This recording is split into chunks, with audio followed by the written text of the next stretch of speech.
Hello, it's been a week and today is day 7 of my 30 strokes challenge. I'm using the same page as yesterday, same theme, another avocado. Who knows, maybe it's the second half of it? Probably not because the shape is slightly different. For this one, I tried to change the mixture a little bit. For the meat of the avocado, I tried to make it a little bit more yellow because I thought the pale green was a little too pale. I'm not sure I like what I came up with today, but it definitely looks like an avocado. Again, I like the shadow in the pit and the highlight.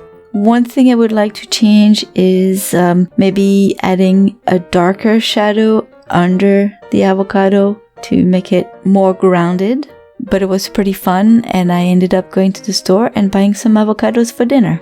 If you like this video, please give it a thumbs up and I'll see you tomorrow with day 9 of the challenge. Thank you all for stopping by. Have a wonderful day. Bye-bye.